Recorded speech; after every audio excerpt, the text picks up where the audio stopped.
Good morning, freshman scholars. Welcome back to Romeo and Juliet. This instructional video will be an introduction to Act 2. Okay, Act 2 has 6 scenes. The first scene begins with the prologue. The prologue is on page 65. Again, this is in the form of a 14-line sonnet. That means that Shakespeare has written it in iambic pentameter as he has most of the rest of Romeo and Juliet, but that's that 14-line poem. So it reads like this. Now old desire doth in his death-bed lie, and young affection gapes to be his heir. That fair for which love groaned for and would die, with tender Juliet matched, is now not fair. Now Romeo is beloved and loves again, alike bewitched by the charm of looks, but to his foe supposed he must complain, and she steals love's sweet bait from fearful hooks. So this is just a recapitulation of what happened in Act 1. What happened of significance? Romeo meets Juliet. Romeo is of the house of Montague. Juliet is of the rival house of the Capulets. Remember, there's a vendetta. The two families hate one another, hate each other, and so this is the match that is not fair. It goes on, being held a foe, he may not have access to breathe such vows as lovers use to swear. So this is just emphasizing that under no circumstances is it okay for a Montague to get together with a Capulet. And she as much as love her means, much less to meet her new beloved anywhere. But passion lends them power. Time means to meet, tempering extremities with extreme sweet. So something big is going on here, right? And we know that it is based on about 7 minutes spent together, touching hands and then touching lips. And lo and behold, they are head over heels in love with one another. We have to kind of accept that that's the case here. That is the exposition, and we're ready for Act 2. So remember, at the end of Act 1, Romeo, Mercutio, and Benvolio had crashed the masquerade ball at Capulet's house. So at this point, they're leaving. Romeo has fallen in love. He's also significantly found out that he's fallen in love with a Capulet. Okay, this is conflict. Another conflict is the fact that he doesn't have access to her. Okay, so he has to leave her. So he's leaving the party now. And we only get a couple of lines from him. He says, can I go forward when my heart is here? Okay, so meaning, how can I go home when Juliet is here? So what does he do? He sneaks over the orchard wall. He climbs the wall, and he is in the Capulet's backyard. And later we'll see this is where the famous balcony scene takes place. But moving on, we have Benvolio and Mercutio walking through the streets. Now, all we are told is Benvolio and Mercutio are looking for Romeo. Where, oh where could Romeo be? And Mercutio, remember, is the comic relief. He constantly makes fun of Romeo, his buddy. Turn to page 67, and near the top of page 67, Mercutio is calling out. So Benvolio says, call out, good Mercutio. They said, remember, they're looking for Romeo. And Mercutio says, nay, I'll conjure too. In other words, I'm not only going to call out, I'm going to make him appear. And this is he says, Romeo, humorous, bad man, passion, lover. Appear thou in the likeness of a sigh. Speak but one rhyme, and I am satisfied. Cry but I me. Pronounce but love and dove. So again, he's poking fun at the fact that Romeo is such a lover boy. In other words, he falls in love kind of easily. We know he was in love with Rosaline, and now we know that he is in love with Juliet. Now, Benvolio and Mercutio are not yet aware of these two things. So let's move on to scene 2. This is the famous balcony scene, and Romeo steals into the orchard garden, and he sees Juliet up on a balcony. And Juliet, thankfully for us, she speaks in a soliloquy. That is, she's speaking the words in her mind out loud. This is not normal, but this is a technique by dramatists like Shakespeare. Juliet is saying that she loves Romeo in many, many words. And she says the famous line, a rose by any other word would smell as sweet. In other words, your name was not Romeo Montague. If you weren't of the house of Montague, you would still be the same person. So the person that I love is not necessarily connected to the family that my own family, the Capulets, hates. So remember, he's down there, he's listening in, he's kind of creeping around, And we hear Juliet say these words, "O Romeo, Romeo, wherefore art thou Romeo? Deny thy father and refuse thy name, or thou wilt not be but sworn my love, and I'll no longer be a Capulet." That is on page 71. And she does not yet know that Romeo can hear her. He's below the balcony, and has not yet revealed himself. So she is revealing what's on her heart, and she is asking, why do you have to be Romeo Montague? Why is it that the young man that I've fallen in love with, the first man that I have fallen in love with, happens to be the son of my family's enemy? This is what she's pondering in her heart right now. And she says, well, Romeo, can't you deny your father? In other words, leave your family and just join me. And if that's not something that you would consider, I would still be happy to marry you and become a Montague. Shortly thereafter, Romeo reveals himself.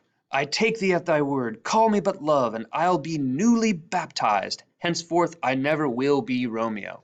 So in his response to Juliet's famous words, he lets her know he is a willing participant in considering marriage. This is what they're considering already. There's nothing else to consider. They're not going to be dating or courting or anything else. They're thinking about marriage already. They have an exchange, and I invite you to read that and to watch the highly entertaining 1968 version of this in the film. I've left you some links for that. You can kind of see how this exchange goes. But they part at the end, Romeo saying on page 83, sleep dwell upon thine eyes, peace in thy breast. Would I were sleep and peace so sweet to rest. Hence will I to my ghostly friar's close cell his help to crave and my dear hap to tell. So what is he going to do with his friend, the friar, who is a priest, by the way? He is going to ask the friar to marry the two. So he hasn't given his final decision yet and all that, but he's going to be talking to a new character who is Friar Lawrence. So just a little bit about Friar Lawrence, who appears for the first time in scene 3. This is a Franciscan monk. He is a friend to both Romeo and Juliet. He is a friend to both the Montagues and the Capulets. So Friar Lawrence is the representative of the Catholic Church in Romeo and Juliet. He is not biased. He treats both families equally. Romeo first appears. He believes that Romeo is still in love with Rosaline, okay? In this response on page 89 to Romeo, Friar Lawrence says, Holy Saint Francis, what a change is here! Is Rosaline, that thou didst love so dear, so soon forsaken? Young men's love then lies, not truly in their hearts, but in their eyes. So what he's telling Romeo in all his wisdom is that you are infatuated with this young woman. You're not really in love with her. In fact, you weren't really in love with Rosaline, who, by the way, did not requite Romeo's interest, right? Okay, so Rosaline was not interested in Romeo. Juliet obviously is. All right, scene 4 begins on page 91. And remember good old Tybalt. Tybalt is Juliet's cousin. Tybalt is the one who saw, or at least heard, Romeo at the masquerade ball. He was incensed. He wanted to duel him right then and there, but he was stopped by his uncle, Lord Capulet. But Tybalt goes home. He sends a challenge to Romeo for a duel. He writes a letter saying, I want to meet out in the streets and let's duel. And when you duel, typically you duel to the death. So remember, this is significant because the Prince Aeschylus, in scene 1, act 1, has already said, fighting in my streets between the Montagues and Capulets is forbidden. So these would be two very good representatives of both families. They should not be fighting in the streets of Verona. Yet Tybalt is such a hothead, and he feels his pride is so wounded by the masquerade ball being crashed by a Montague. This is how he's dealing with it. So Mercutio and Benvolio bump into Romeo on the way back from the friar's chambers, and they tease with him, they joke with him because he just mysteriously disappeared. Let's go back to the beginning of scene 4. At the beginning of scene 4, Mercutio responds to the news given to him by Benvolio that Tybalt has issued a challenge to Romeo. Mercutio does not have much confidence in Romeo at this point. Mercutio says on page 91, Alas, poor Romeo, he is already dead. Stabbed with a white wench's black eye, run through the ear with a love song, the very pin of his heart cleft with the blind bow boy's butt shaft. He is a man to encounter Tybalt? These are strong words. So basically he says, this guy's already dead. How is he dead? He's dead because he has been shot through the heart by Cupid's arrow. He's love struck. He's dead because of love.